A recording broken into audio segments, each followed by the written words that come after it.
Oh, hooray. Oh, how's it going? Hi, Oh, good. how are you?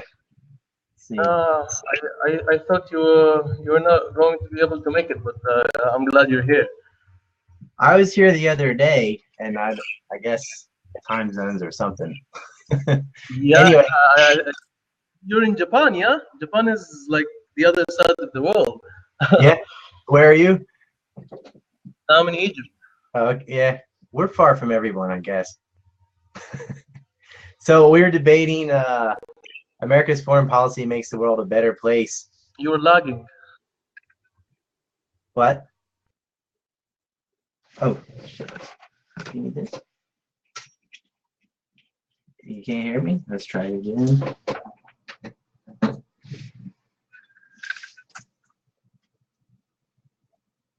Hmm. Are you the? Where did you go? Um, well, anyway, we are going to debate whether or not America's foreign policy makes the world a better place. There you are. Yeah, yeah, I can hear you now. I can hear you. No, it's fine. It wasn't Okay. clear at the beginning. All right. So the thing is, we have a very juicy subject to speak about. American foreign policy makes the world a better place. I really don't think so. So I mean, I don't either, but do you want to, you can start by saying it's bad and I'm going to try and say it's good? Okay, Yeah. don't mind. I I don't agree, mind. like, Okay. fuck American foreign policy, but just for the sake of the style, I will try to Yeah. Okay. defend it. We're on the same side of the coin here. Okay. Okay. Well, look. American foreign policy is a very serious subject. To many people, it's actually patriotic and it puts America first. To others, it's the root of all evil. And to many more, it's actually a mystifying paradox. People don't really know where to stand on this issue. It can be considered one of the most important branches of government, if not the most important one, actually, because it affects the largest number of people. It also happens to be the least democratic government policy, right? Uh, you know, American foreign policy uses its unrivaled military, economy, and political might. Uh, they try to tailor an international custom environment conducive to its values and interests. But we need to be clear that American interests come before its values, even though they try to relentlessly mainstream the notion of ethical superiority. They routinely emphasize that the driving force behind its foreign policy is justice, ideals, and the rule of law. But reality is a different scenario. The policy tends to create propaganda.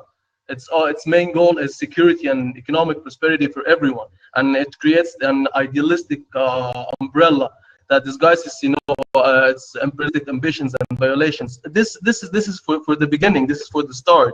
I mean, uh, in reality, America says we're the good guys, but maybe people in America only think that Americans are the good guys. But other than that, I don't think so. What do you have to say about that? Okay, and I don't really mean this, but I'm just going to argue, okay?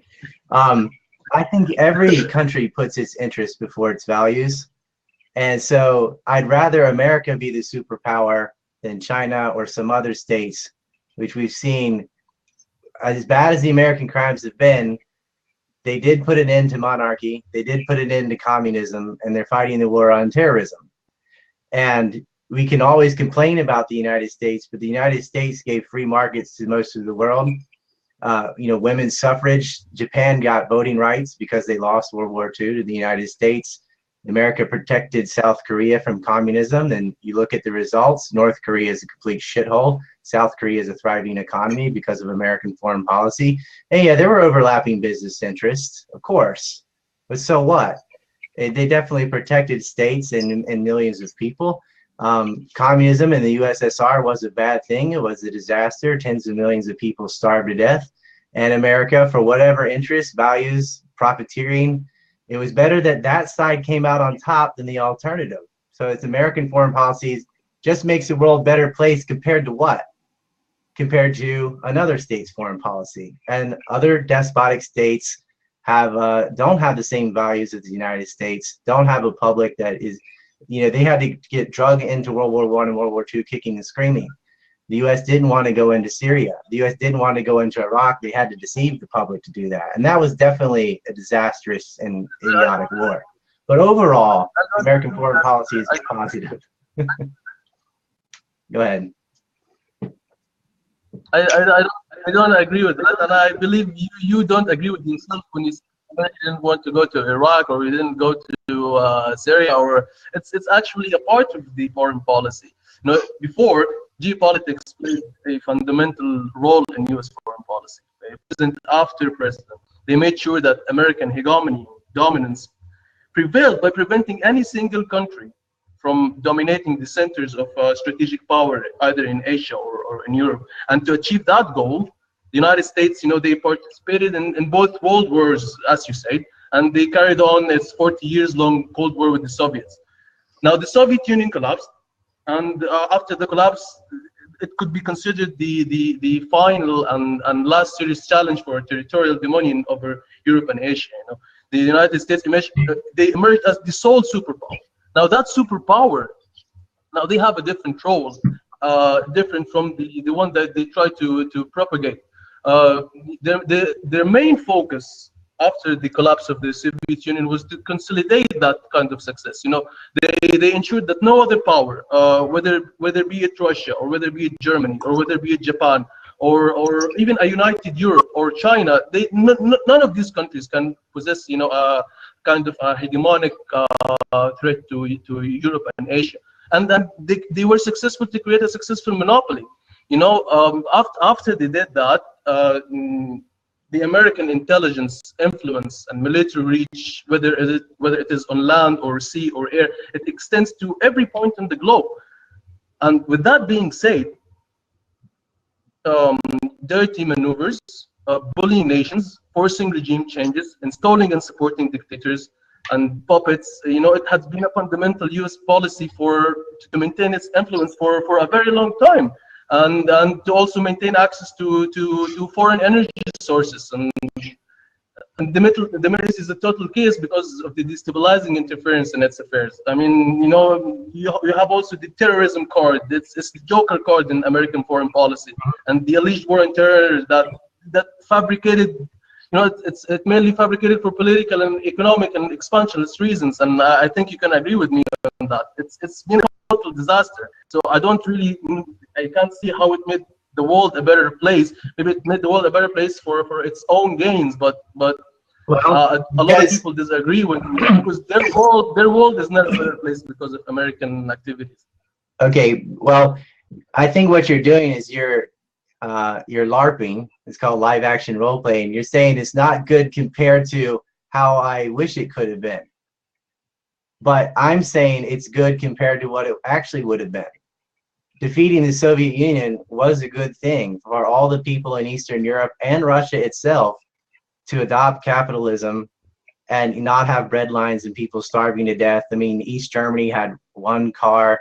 The amount of freedom and life expectancy and standard of living for that entire portion of the globe was abysmal.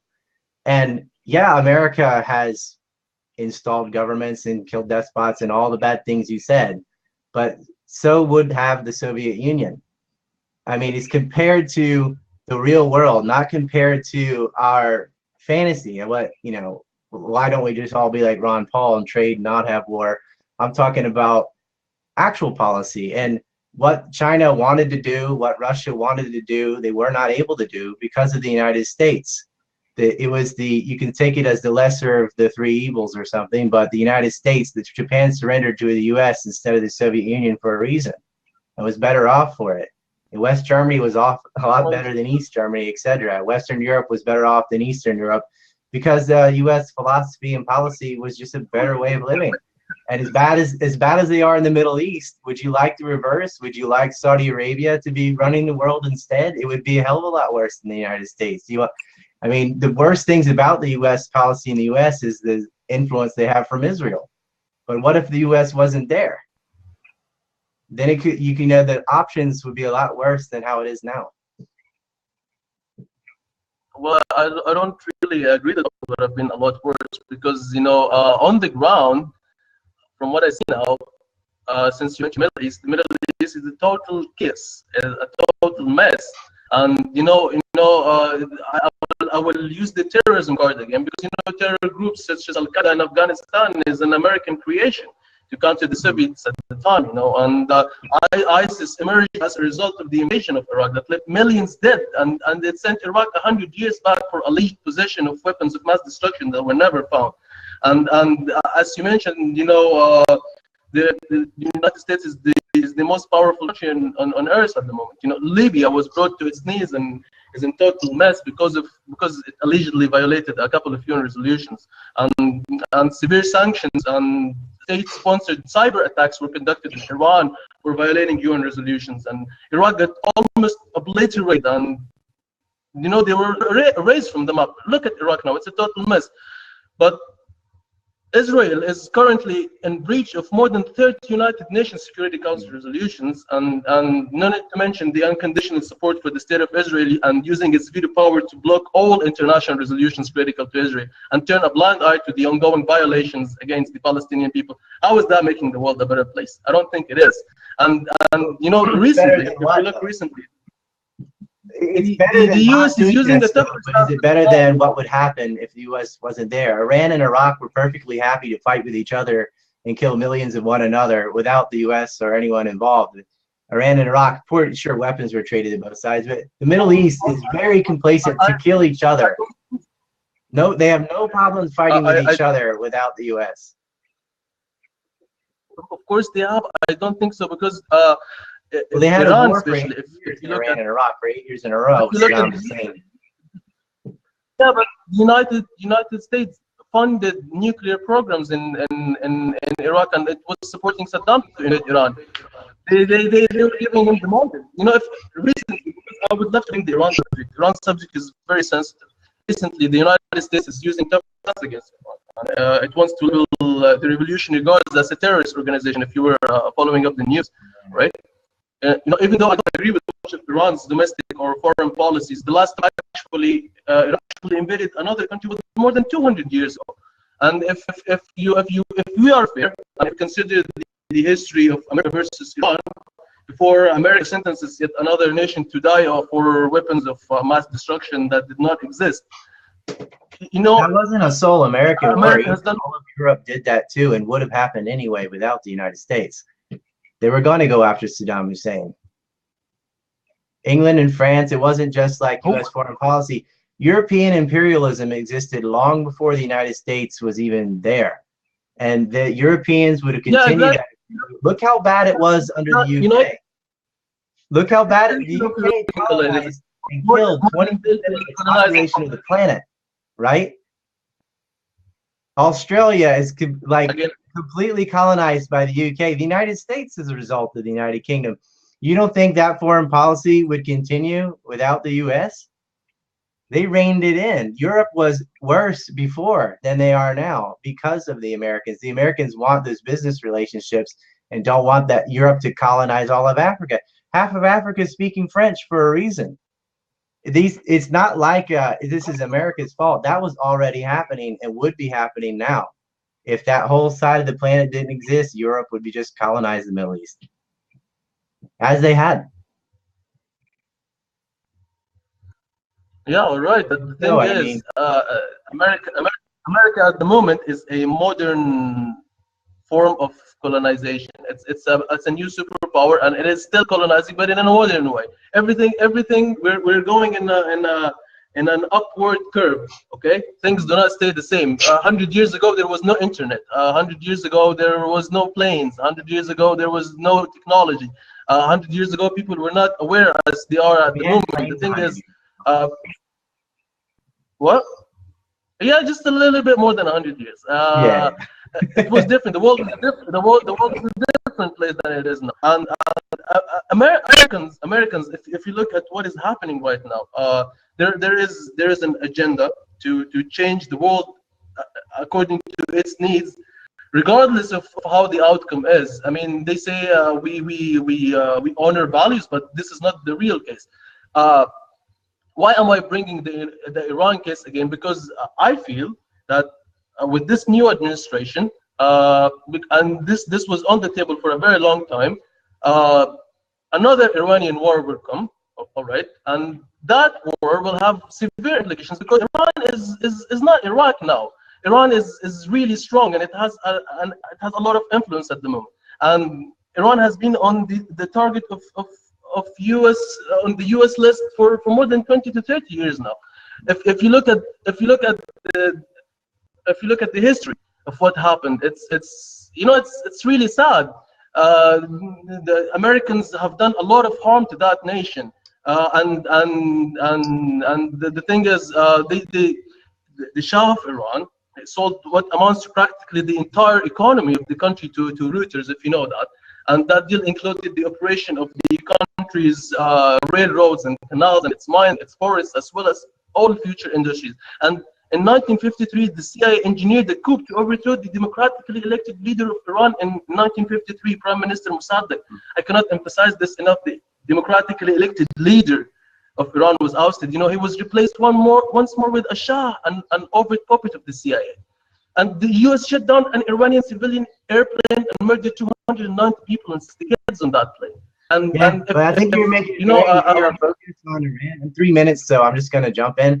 I mean, the U.S. also got rid of Hitler. I mean, there are other, you have to look at the broad picture.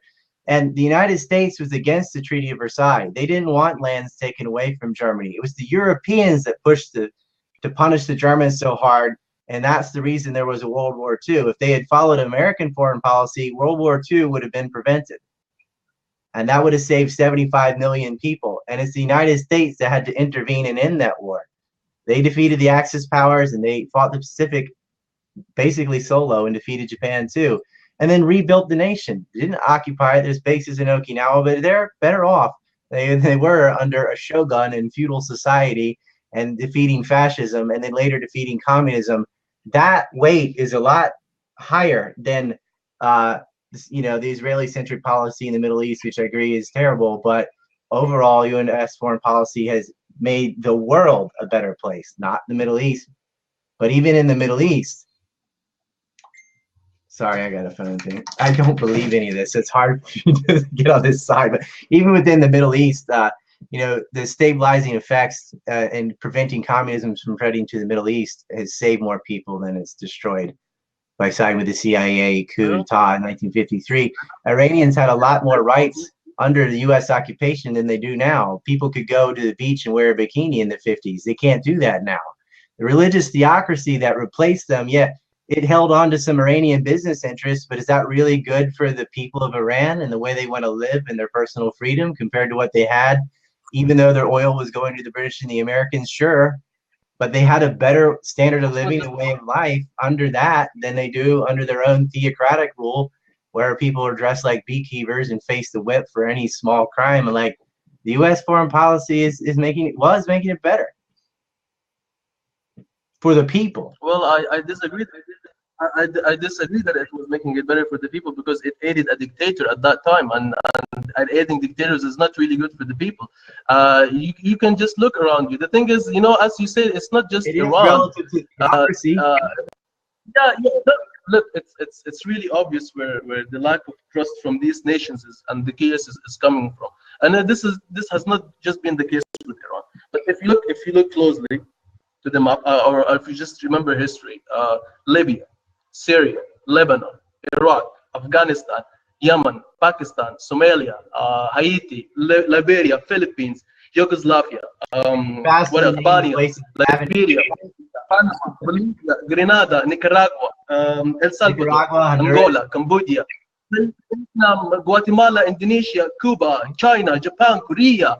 The list goes on and on and on and on. So with all that being said, it's obvious that the United States is the most militarily aggressive nation in modern history. And its basic fundamental policy, they just want to make everyone else too weak so that they can't resist. And if they decided to invade and dispose their readers whenever they feel like it, they can do it. The list goes on and on and on. It's not just about Iran or any other. The United States like Japan did, or attacked European countries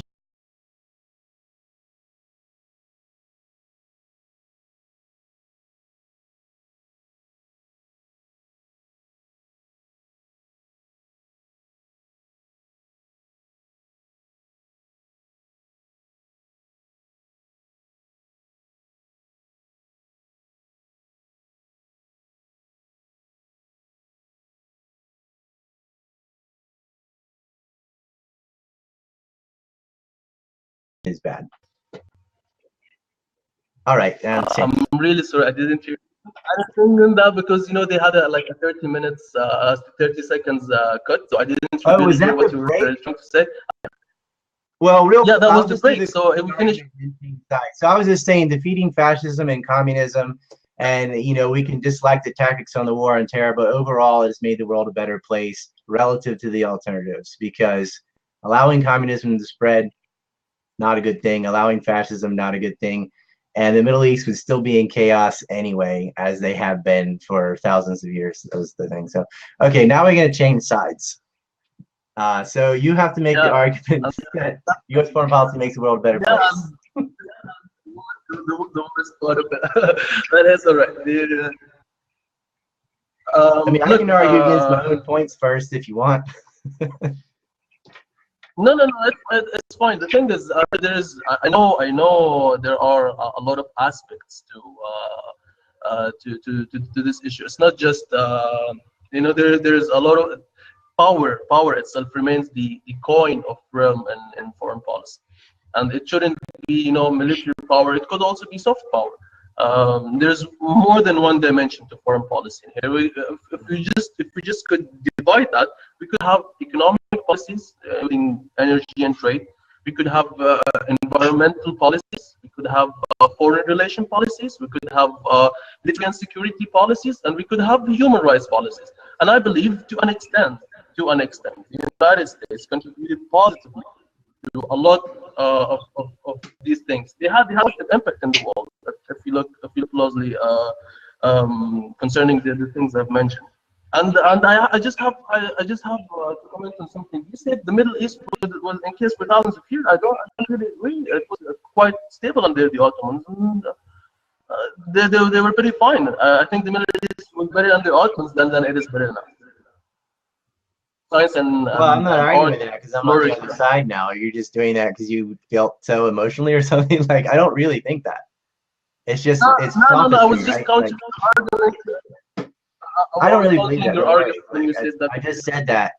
I'm just saying that because that doesn't matter. I don't have that side anymore. So, you talked about soft power politics and humanitarian and that, but you can't just ignore military foreign policy as well. And a lot of the things that the U.S. gets credit for is really just racketeering because they're solving a problem they created in the first place.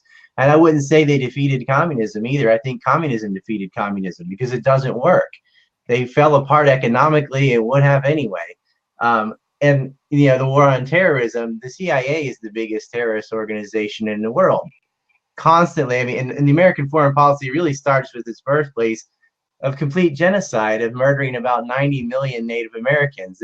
That's basically half a continent worth of people completely destroyed. That is the most immoral and largest genocide in the history of the world, and it can't be justified. I agree, but that's not the problem.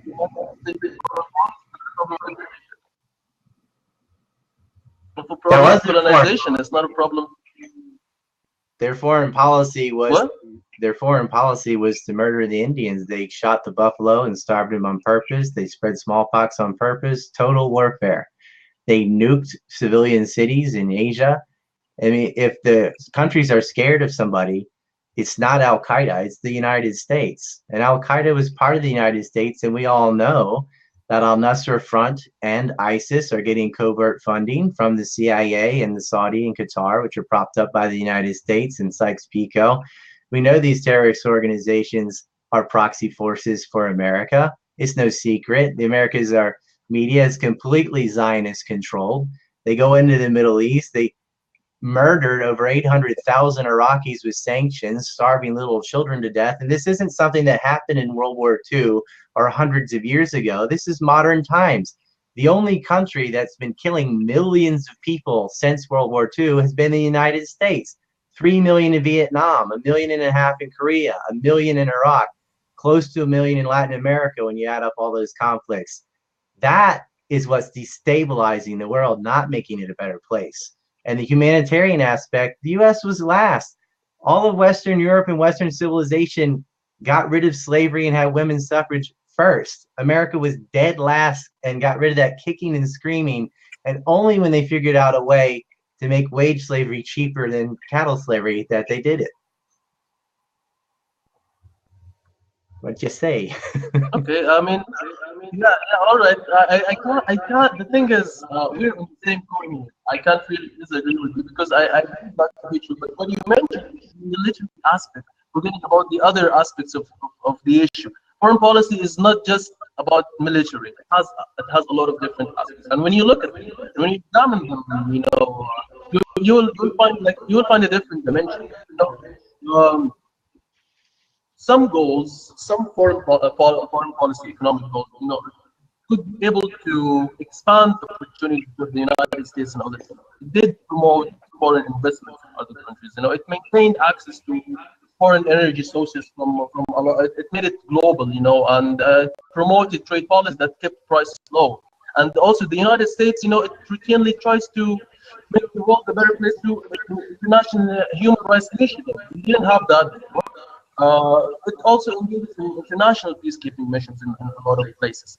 If you think about other aspects than it being just militarily, because yeah, I agree with you. While it has been very aggressive military to achieve its goals, but we can't just focus on that to keep the world a better place.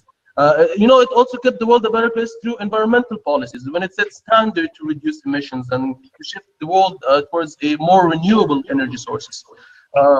You couldn't have that before, you didn't have that, even though the United States is the number one country that pollutes, that emits pollution, but the initiative started from there. And it's also important to notice that the US, the efforts for the first time in history, a peaceful, undivided, cooperating, and democratic Europe was and NATO evolved from there. And on the other hand, there has been progress in Asia. Yes, the progress has been slower, but it's still significant. The United States relations with South Korea and Japan remains the foundation of regional stability. And democracy is taking roots in Taiwan, in Indonesia, in South Korea, and the Philippines. And economic ties with China is also playing a significant role in balancing that thing. So if you look at a different dimension, I think it's fair enough to say that the United States is still contributing positively to the welfare of the world. I wouldn't credit the United States for philosophy changing over time. That's what it was doing anyway before the United States was created. And I wouldn't credit them on human rights because it's the United States that has backed this Salafist Wahhabi schools across the globe. These madrasas that preach radical Islam were financed by the Safari Club, set up by the CIA, with Saudi Arabia and Israel as partners, to purposely foster religious fanatics so that it could use them as proxy armies to destabilize other areas for American business interests. There's nothing about human rights to starve to death 800,000 children in Iraq, or the sanctions that have been placed on North Korea even. It's collective punishment. They're starving to death. You're punishing everyone because of what U.S. business interests don't like. And that's not humane. As far as, countries adopting democracy, compared to what? I mean, really, what they have are oligarchies, and we know this. I mean, India, you cited. India, besides the United States, has the second largest stratification of wealth between rich and poor. There are people with, dirt roads, eating out of bowls, etc. They're not helping the people. The U.S., the way they do transfer pricing and set up commodity companies and protection with copyright, etc., they're actually preventing a lot of prices from coming down when it comes to prescription drugs, even life-saving drugs. They don't care because profit comes first. And the way they have it set up, the neo-colonial model, they're holding Africa back. They're keeping the third world. They're not trying to raise them up. And the way they're destabilizing the Middle East with their military policy and flooding Europe with refugees is, again, breaking economies down. And I would not agree that there's a unified Europe. The US recently had a war in Bosnia and divided Yugoslavia up into 6 different little fiefdoms.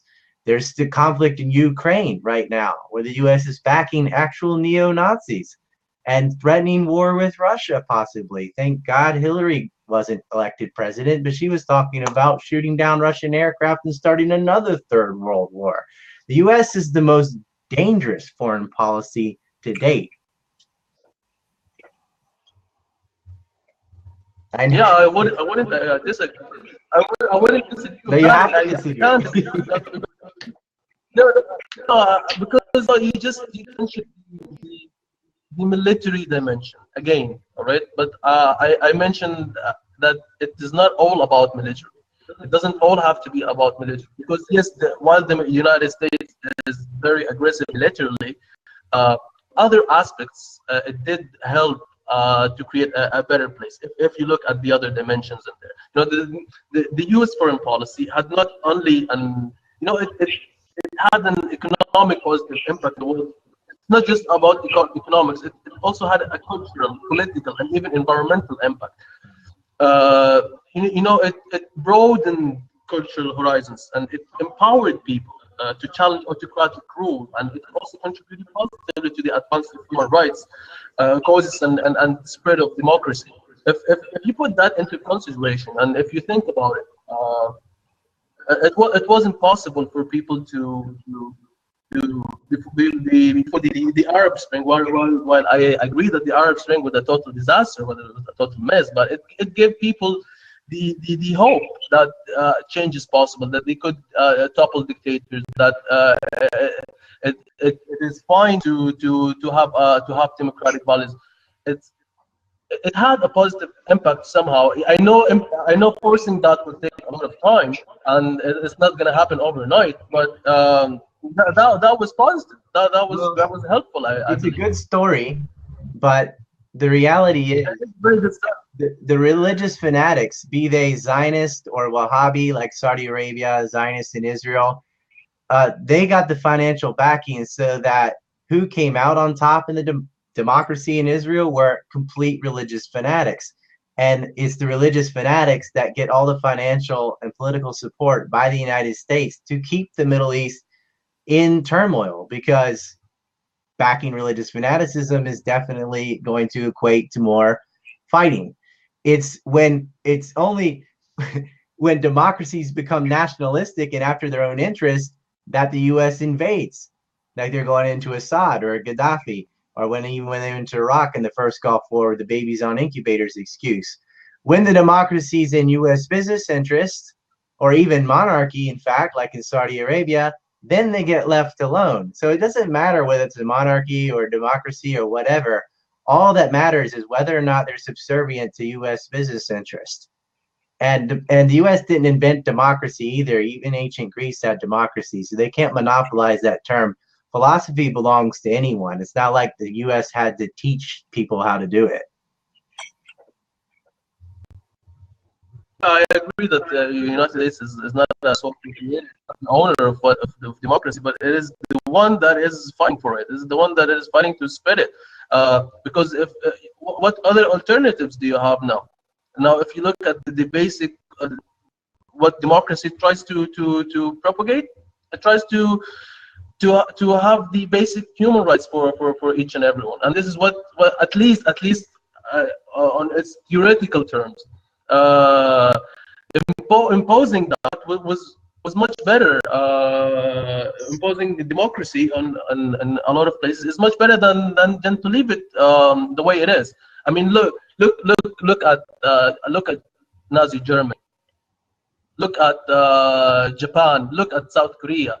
After enforcing democracies there, yes, they might be United States, but the countries thrive. economically, with liberties, with a lot of things. Yes, they are puppets of the United States, but the United States is the only world superpower. If you had any other superpower, they would have done the same and even worse than that. Well, At least there's. oh, you can finish. I was gonna say. Okay, well, Yeah. places that benefited from capitalism, but that's not U.S. foreign policy. Capitalism spreads the same reason it spread into the United States, because it works. It's not something the U.S. invented and bestowed upon the world. I mean, you can't monopolize it. Yeah, but it is enforcing I it. mean, It is Hitler was a advocating for it. democracy. He And was elected.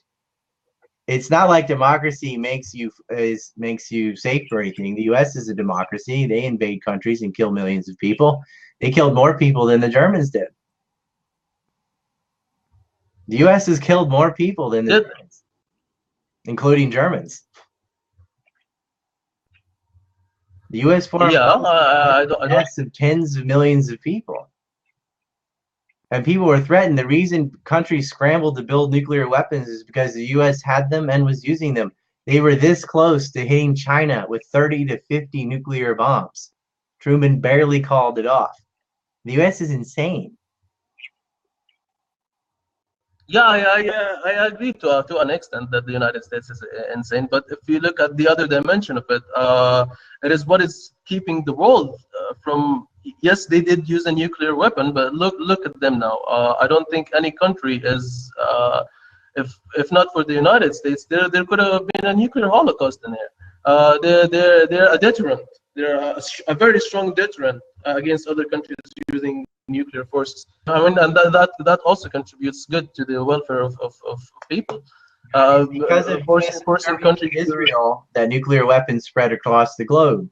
Because the Israelis stole nuclear material, secrets, and technology from the United States in the 50s, with Zalman Shapiro and the rest of the crew, Raphael Adenton. They sold the secrets to the Soviets in exchange for European Jews. And of course, the Israeli state is a Western-backed colony in the first place.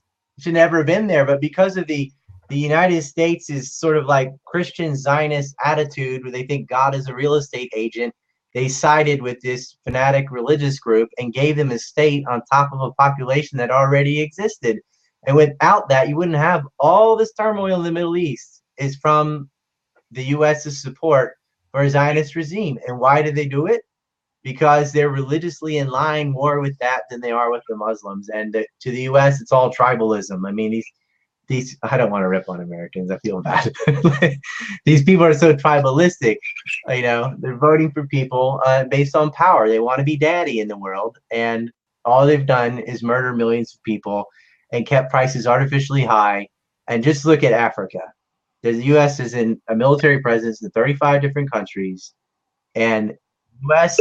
monetary IMF and the World Bank, which are American run, and we all know it, give them loans to put them in perpetual debt intentionally. And you're affecting millions of lives, depleting currencies, and wrecking economies, just so a small percentage of the top, richest people in America can monopolize business interests. And that outweighs everything else. Democracy is just a dream, a word. It doesn't work like that. Corporations run the American government and have since 1962. Well, that could be true, but look at the alternative.